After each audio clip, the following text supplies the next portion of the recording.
Hi అండి. Welcome back to my channel. So, మంచికి పోతే చెడెదురైందని. సో, నాకైతే ఈరోజు ఒక ఇన్సిడెంట్ జరిగింది. అదైతే నేను మీతో షేర్ చేసుకుంటున్నాను.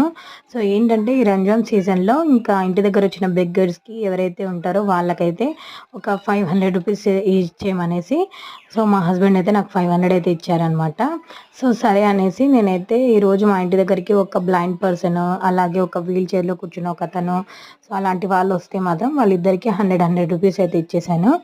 సో, తర్వాత ఒక ఆవిడైతే వచ్చింది. తనకి కూడా ఒక 100 అయితే ఇచ్చాననమాట. తర్వాత వచ్చేసి లోపలికొచ్చేసి డోర్ అయితే వేసుకున్నాను. తర్వాత ఇంకా తనెళ్ళి ఒక ముగ్గురినైతే పంపించిందండి. వాళ్ళు ముగ్గురొచ్చేసి గట్టి గట్టిగా అరుస్తున్నారనమాట. అరిస్తే నేను వెళ్ళి డోర్ తీసేసి తనకైతే ఒక 10 రూపీస్ అయితే ఇచ్చాను. తనైతే అంటుంది ఇంతేనా అంట.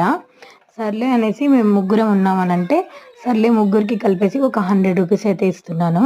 ఇస్తే ఇంతేనా మేము ముగ్గురమే ఉన్నాము మీరు ఇంతేనా ఇస్తారా అంట.